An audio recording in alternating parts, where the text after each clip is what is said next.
Akunzi bakunda ubuzima Health Care turabashuhuje tubahaye ikaze mu kigo Kunda ubuzima Health Care, aho tubabwirira ku bigendanye n'ubuzima, uburyo ugomba kurinda amagara yawe wifashishije imiti ikomoka ku bimera, irinda ikanavura kandi izamura ubudahangarwa bw'umubiri. Ikigo Kunda ubuzima Health Care dukora mu mujyi wa Kigali mu karere ka Nyarugenge mu nyubako ya shike muri etaje ya mbere ku muryango wa E050. Dukeneye baduhamagara kuri 078 56 86 68 2. Website yacu ni wa3kundubuzima.rw. YouTube yacu ni Kunda ubuzima Health Care, kandi iyo nimero tubabwira haruguru iba no kuri WhatsApp. Rero Kunda ubuzima Health Care dukora iminsi yose, turakora kandi duhari ku bwanyu. Bari muri Amerika, bari mu Bwongereza, mu Bufaransa, Espagne, Tanzania n'ahandi hantu hose hatandukanye ku isi, abantu bose tubahaye ikaze mu kigo Kunda ubuzima Health Care, aho dufatikanya mu gushaka ibisubizo by'uko twarinda ubuzima bwacu twifashishije imiti ikomoka ku bimera. Rero kano kanya tugiye kuganira ku ndwara ya prostate ndetse n'ibimenyetso biyiranga n'uburyo ugomba kuyirinda n'ibiryo ugomba kurya kugira ngo ugire ubuzima bwiza wirinda indwara ya prostate, kuko iyo prostate yakomeje kwangirika bishobora gukurura uburwayi bwa kanseri.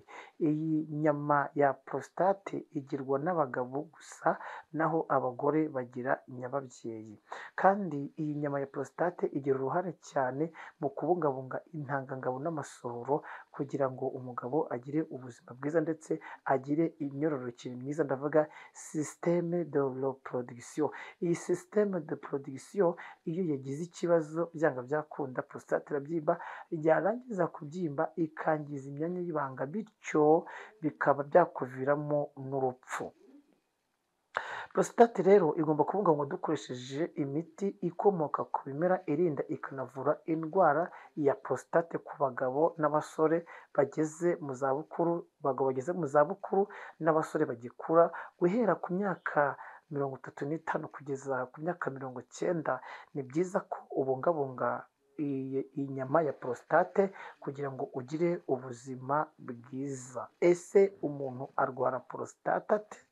Ni gute wamenya ko urwaye prostate? Reka mbabwire iyi nyama ya prostate uburyo wayirwara ndetse n'uburyo ugomba kuyibungabunga. Iyi nyama ya prostate ni rumwe mu rugingo rugize umugabo, ariko byo bita systeme de reproduction rugafasha umugabo mu buryo bwo gukora imibonano mpuzabitsina cyangwa se gukora amabanga y'abashakanye. Iyi nyama ya prostate ni inyama nto, ntabwo ari inyama nini, ariko ifite imimaro myinshi itandukanye ku mubiri w'umuntu. Ndetse umugabo wayirwaye bishobora kumuviramo kuba ingumba cyangwa se akaba ikiremba, bitewe ko iyi nyama ya prostate yangiza ubuzima bw'umugabo. Uyu muntu uyirwaye araribwa cyane bikomeye, araribwa cyane bikomeye. Ndetse umuntu wayirwaye agira stress, umuntu wayirwaye abura amahoro, umuntu wayirwaye araribwa cyane, umuntu wayirwaye arahangayika, ndavuga umugabo uyirwaye. Kandi ikunda kurwarwa n'abagabo bageze mu zabukuru, cyane cyane nko guhera ku myaka 40 gusubiza hejuru. Kuva ku myaka 40 gusubiza hasi ni ukuyirinda kugira ngo utayirwara ugeze ku myaka iri hejuru ya 40. Iyi nyama ya prostate rero, hari igihe ushobora kugira ikibazo cyo kuribwa hasi mu mayunguyungu ariko ntumenye ko urwaye prostate. Wajya kwihagarika ukihagarika inkari zirimo amaraso. Ibyo ni ibimenyetso biranga umuntu urwaye iyi nyama ya prostate. Ukimara kubona ko utangiye kwihagarika amaraso, ukaribwa mu mayunguyungu, inkari zikaza ziruhanyije kandi ukaribwa, ndetse inkari zikaza ibice bice, menya ko ibyo ari ibimenyetso bya prostate.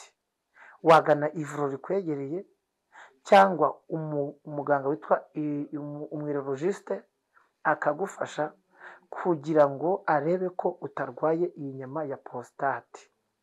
Iyi nyama ya prostate ifitiye akamaro kanini umugabo kubera ko iyo yangiritse intangangabo n'amasohoro ntibyakorwa neza, imisemburo ya testosterone nayo ntiyakorwa neza. Ni byiza ko ugomba kwikontorora, ugakontorora kugira ngo urebe ko utarwaye iyi nyama ya prostate. Iyi nyama ya prostate umuntu uyirwaye ndetse ifunga n'imyanya icamo imyanda, bitewe ko akenshi na kenshi iba yagize umwanya ucamo imyanda.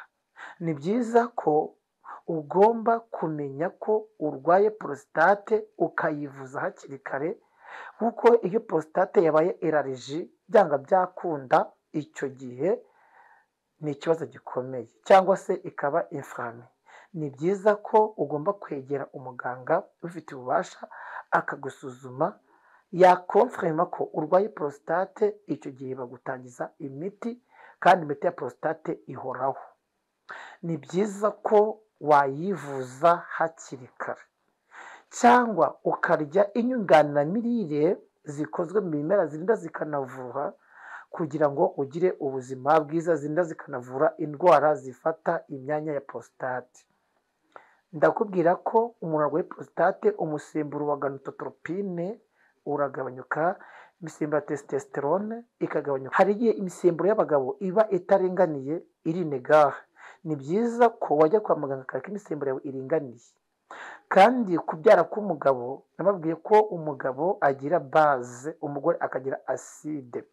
Icyo gihe iyo acide yabaye nyinshi, base igera muri acide igahita ishya, ndavuga intangangabo.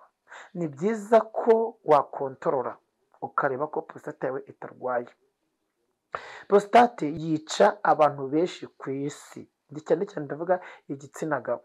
Ariko hari ukurwara prostate ari uko wariye nabi, cyane cyane nko kuri systeme de reproduction y'umugabo. Ni byiza ko afata inyunganiramirire zikungahaye kuri zinc na za calcium na za fer. Iriya systeme de production iyo itageramo amaraso ahagije, byanga byakunda urarwara. Ndetse ugomba kunywa n'amazi menshi kugira ngo agufashe mu guporoteja iyi ndwara ya prostate. Ndi kubwira abantu batari bazi ibimenyetso by'indwara ya prostate, kandi ndababwira n'uburyo ugomba kuyirinda. Prostate kuyirinda ni ukwirinda kujya ahantu hari ubushyuhe bwinshi. Kera mu cyaro twakundaga kota umuriro mu mashyiga, ndetse tukicara imbere y'iziko, wa mwuka cyangwa se bwa bushyuhe bukajya bufata prostate. Icyo gihe iyo prostate yegereye ubushyuhe bwinshi ntabwo ibasha gukora neza. Ni byiza ko wakwirinda kwegera ubushyuhe bwinshi bw'indengakamere, cyane cyane nk'ubushyuhe bugeze kuri dogere 150 gusubiza hejuru. Ntabwo ari byiza, ni bubi. Ubwo bushyuhe bwangiza prostate. No kunywa amata menshi y'inshyushyu ni bibi cyane, no kurya inyama za brochette ni bibi cyane. Prostate iri mu bintu bibangamirwa n'ibintu bishyuha cyane, n'ibintu byokeje. Ubushakashatsi bwagaragaje ko prostate izira n'ubushyuhe bwinshi. Umugabo yirinda koga amazi ashyushye, nayo ari mu bintu byongera temperature y'umubiri, ndetse bikagenda bikafegita prostate.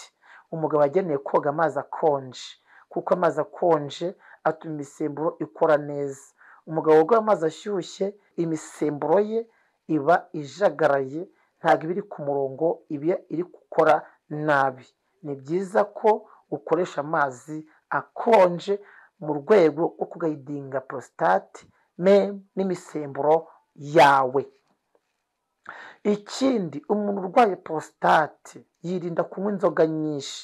Inzoga nyinshi nazo ziri mu bintu byangiza prostate, bigatuma imisemburo idakora neza. Ndavuga imisemburo ya testosterone. Ndetse kunywa inzoga nyinshi no kunywa ibintu by'amarukoro byinshi no kurya ibintu bishyuha cyane, ibyo nabyo si byiza. Umugabo ntabwo yemerewe kurya ibiryo byaciye mu nganda inshuro nyinshi. Ni byiza ko ugomba kwirinda uburwayi bwa prostate. Ndakubwira ku muntu wese wumva iki kiganiro akumva agikunze, agikurikirane akirangize kugira ngo amenye ibimenyetso n'uburyo wayirinda kugira ngo uyivure ukoresheje imiti ikomoka ku bimera, wirinda ikanavura iyi ndwara ya prostate. Kandi prostate ni indwara, iyi ndwara ya prostate iyo yafashe prostate irabyimba. Iyo yabyimbye ikaba inflammée cyangwa se ikaba élargie, ni byiza ko ukoresha produits naturels zirinda zikanavura.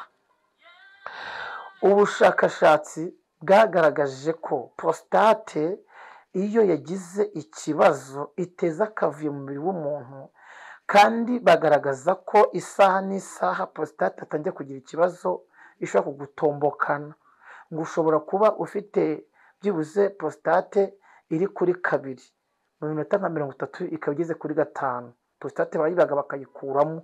Iyo bayikuyemo si byiza kuko ni urugingo ruba ruvuye mu zindi ngingo.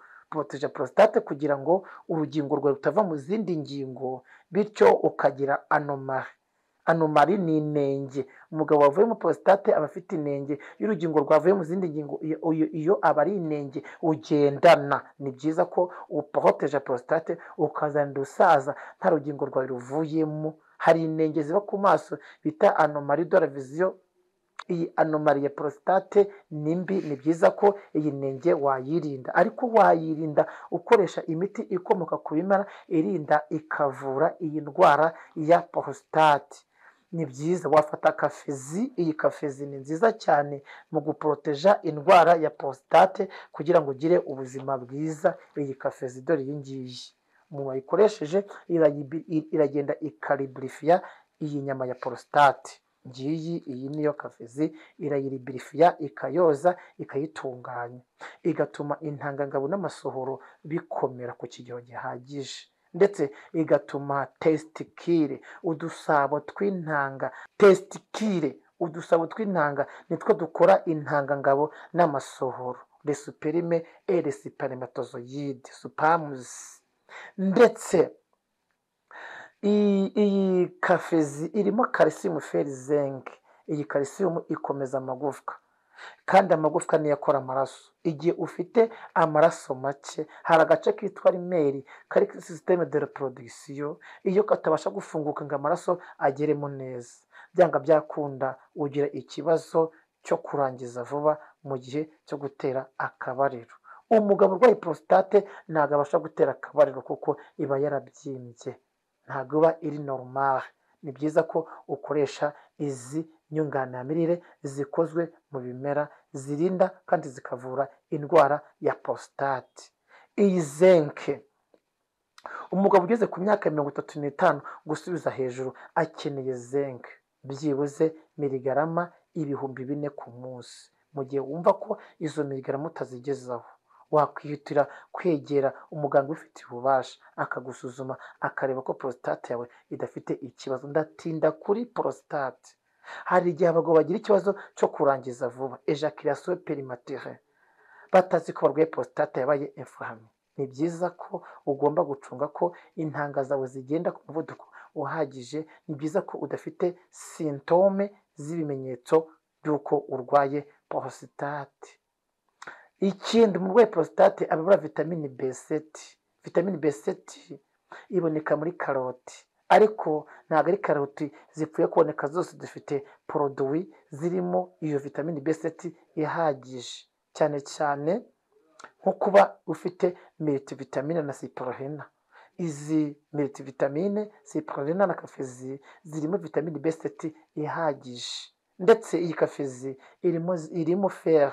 Iyi fer yongerera amaraso umubiri, bigatuma umubiri ugira amaraso ahagije, kandi iyi fer ni antioxidant, calcium ni antioxidant, ndetse n'iyi zinc ni antioxidant. Iboneka mu nzuzi, kandi kugira ngo urye inzuzi zihagije ni uko waba uriye nk'ibiro 2 ku munsi, kandi ntabwo byabona ahantu bigiye. n'amafaranga ntiwayabona, ariko akanini kamwe k'iyi kafizi karahagije, n'akanini kamwe ko kuri multivitamine karahagije, n'akanini kamwe ka sipirulina karahagije kugira ngo ube ufite ubuzima bwiza. Nk'iyi sipirulina ifite vitamine B complexe, kandi umuntu ubura izo vitamine zose uko ziri hano ntabwo aba afite prostate nzima. Ni byiza ko umuntu ufite izo vitamine B complexe, proteine ndetse na sidamine, iyo nguwo aba yujuje ubuziranenge. Izi multivitamine n'isipirulina n'ikafezi bijya gukontorora kuri DNA no kuri RNA, birinda membrane z'umubiri, birinda selile zigize umubiri, bityo bigatuma umubiri ugira ubwirinzi, abasirikare umubiri bagakora neza, globule rouge na globule blanc zigakora neza. Ni byiza ko ukoresha zino produit ukagira ubuzima bwiza kandi bwizewe, kandi ubuzima buzira umuze. Ubuzima buzira umuze bivuze ngo ubuzima buzira umuze ni ubuzima buzira indwara, kugira ngo mubyumve neza. Ni ubuzima buzira indwara, ni ubuzima butagira indwara.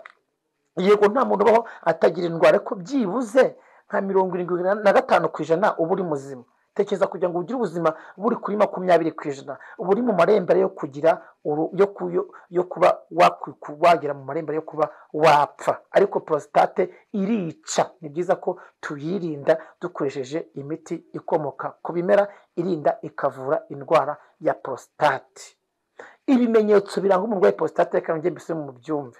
Hari ikimenyetso cyo kwihagarika, inkari zikaza nabi ntizishiremo, buri mwanya ukihagarika, nko kwihagarika inshuro zirenze 6 mu ijoro kandi utarwaye diabete. Icyo gihe menya ko urwaye prostate. Ntiwanyweye n'amazi menshi icyo gihe menya ko urwaye prostate. Kabiri, hari ikimenyetso cyo kwihagarika amaraso. Icyo kimenyetso ni kimwe mu burwayi bwa prostate. Icya gatatu, hari icyo kuribwa mu mayunguyungu, menya ko urwaye prostate. Icya kane, hari ukuribwa ku mpera z'imyanya y'ibanga yawe, menya ko urwaye prostate. Icya gatanu, hari udusabo tw'intanga tubyimba, nabyo iyo twabyimbye nabwo uburwaye prostate. Icyo gihe jya kwa muganga agufashe. Icya gatandatu, ni gukora pose giswere ntibyemere, ntiwikinishije, uri normal kandi urya neza. Icyo kimenyetso ni ikimenyetso kiranga umuntu urwaye prostate. Ukimara kumva ibi bimenyetso, hari n'igihe wihagarika amashyira, kuko hari indwara nka za trichomonas, za syphilis. Icyo gihe nazo ziri mu bintu bitera uburwayi bwa prostate. Icyo gihe wagana ivuriro ribifitiye ububasha, umuganga ubifitiye ububasha, ukagana umwinteriniste cyangwa se umwirologiste akagufasha, akaguha imiti igufasha ukagira ubuzima bwiza. Rero hano muri Kunda Ubuzima Wellness Care twebwe tugira produit naturel. Izo zifasha prostate, kandi iyi miti naturel ntabwo ijyana interaction n'imiti yo kwa muganga, oya, ahubwo yunganira imiti yo kwa muganga mu kugira ngo ugire ubuzima bwiza. Turimo kukugayidinga kugira ngo ukoreshe imiti naturel, ariko utibagiye ko no kwa muganga haba imiti mizima yagufasha. Ni byiza ko urya neza. Hari regime ya prostate, iyo regime tuzayivugaho nyuma, tuzayibabwira kugira ngo mubone uburyo mwajya muyikoresha, ariko natwe twayibakorera tukayibaha kugira ngo mugire ubuzima bwiza, mugire prostate itarwaye. Rero muyikeneye mwadusanga muri Kunda Ubuzima Wellness Care, aho dukorera mu nyubako ya Chic muri etage ya mbere ku muryango wa E050. Ibyo ni ibimenyetso nababwiraga biranga umuntu urwaye prostate. Murakoze.